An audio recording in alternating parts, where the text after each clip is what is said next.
ഇനി ലൈംഗിക അതിക്രമ കേസിൽ സംവിധായകൻ രഞ്ജിത്തിന്റെ 3 ദിവസത്തെ കസ്റ്റഡി കാലാവധി അവസാനിക്കുന്ന ദിവസം കൂടിയാണ് കേട്ടോ ഇന്ന്. രഞ്ജിത്തിന്റെ ജാമ്യാപേക്ഷ എറണാകുളം ഫസ്റ്റ് ക്ലാസ് മജിസ്ട്രേറ്റ് കോടതി നാളെ വീണ്ടും പരിഗണിക്കുന്നുമുണ്ട്. കേസുമായി ബന്ധപ്പെട്ട നടൻ ബോബി കുര്യൻ ഉൾപ്പെടെയുള്ളവരെയും അന്വേഷണ സംഘം ചോദ്യം ചെയ്തു. റഹീം തുടരുന്നുണ്ട് നമുക്കൊപ്പം കൊച്ചിയിൽ നിന്ന്. റഹീമെ, ഇപ്പം കഴിഞ്ഞ ദിവസങ്ങളിലൊക്കെ നമ്മൾ സംസാരിക്കുമ്പോൾ ഈ രഞ്ജിത്ത് അന്വേഷണ സംഘവുമായി സഹകരിക്കുന്നുണ്ടായിരുന്നില്ല. എങ്ങനെയാണ് ഇപ്പോൾ നിലവിലെ അന്വേഷണ സംഘത്തിന്റെ ചോദ്യം ചെയ്യൽ പുരോഗമിക്കുന്നത്?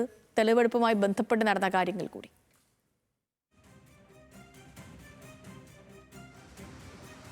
സേതു, നിലവിൽ രഞ്ജിത്തിനെ സംബന്ധിച്ചിടത്തോളം ഇന്ന് നിർണായകമാണ്. രഞ്ജിത്തിന്റെ കസ്റ്റഡി കാലാവധി ഇന്നാണ് അവസാനിക്കുന്നതെങ്കിലും രഞ്ജിത്തിനെ ഇന്നലെ, അതായത് മജിസ്ട്രേറ്റിന് മുന്നിൽ ഹാജരാക്കുകയും രഞ്ജിത്തിനെ റിമാൻഡ് ചെയ്യുകയും ചെയ്തിരുന്നു. അതായത് രഞ്ജിത്തിനെ പ്രധാനമായും ഈ കാരവനിൽ എത്തിച്ച് തെളിവെടുപ്പ് നടത്തുക എന്നുള്ളത് മാത്രമായിരുന്നു അന്വേഷണ സംഘത്തിന്റെ മുന്നിലുണ്ടായിരുന്ന ഒരു കാര്യം. അത് ഇന്നലെ തന്നെ പൂർത്തിയാവുകയും ഇതിന്റെ അടിസ്ഥാനത്തിൽ, അതായത് രഞ്ജിത്തിന് ചില ആരോഗ്യ പ്രശ്നങ്ങളൊക്കെ ഉണ്ട്, അതുകൊണ്ട് ഇനിയും കസ്റ്റഡിയിൽ വെക്കേണ്ടതില്ല എന്ന് തീരുമാനിച്ചതിന്റെ അടിസ്ഥാനത്തിലാണ് രഞ്ജിത്തിനെ ഇന്നലെ തന്നെ മജിസ്ട്രേറ്റ് മുന്നിൽ ഹാജരാക്കുകയും തുടർന്ന് റിമാൻഡ് ചെയ്യുകയും ചെയ്തത്.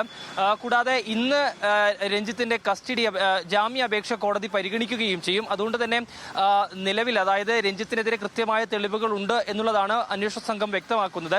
ഏതായാലും രഞ്ജിത്തിന്റെ വാദം, അതായത് തനിക്കെതിരെയുള്ള ഈ ഒരു ആരോപണം, അത് ചില ആളുകൾ ഇത് തനിക്കെതിരെ ഗൂഢാലോചന നടത്തിയതിന്റെ അടിസ്ഥാനത്തിലുള്ളത് മാത്രമാണ്. അതുകൊണ്ട് അതിനെ ആ രീതിയിൽ തന്നെ നേരിടും എന്നുള്ളതാണ് നിലവിൽ രഞ്ജിത്ത് പറഞ്ഞിട്ടുള്ളത്. ഏതായാലും രഞ്ജിത്ത് അന്വേഷണവുമായി കാര്യമായി സഹകരിക്കുന്നില്ല എന്നുള്ളതാണ് അന്വേഷണ സംഘം പറയുന്നത്. ഏതായാലും രഞ്ജിത്തിന്റെ ജാമ്യാപേക്ഷ ഇന്ന് കോടതി പരിഗണിക്കുമ്പോൾ ഏത് രീതിയിലായിരിക്കും, എന്തൊക്കെ കാര്യങ്ങളായിരിക്കും കോടതി ജാമ്യാപേക്ഷ പരിഗണിക്കുമ്പോൾ പരിഗണിക്കുക എന്നുള്ളത് ഏറ്റവും നിർണായകമായ കാര്യം തന്നെയാണ്. ഏതായാലും ഇന്ന് രഞ്ജിത്തിന് ജാമ്യം ലഭിക്കുമോ ഇല്ലയോ എന്നുള്ളത് നമുക്ക് അറിയാനും കഴിയും. ഏതായാലും രഞ്ജിത്തിന്റെ കാര്യത്തിൽ അബ്ദുൾ റഹീമാണ് വിവരങ്ങൾ നൽകിയത് കൊച്ചിയിൽ നിന്ന്.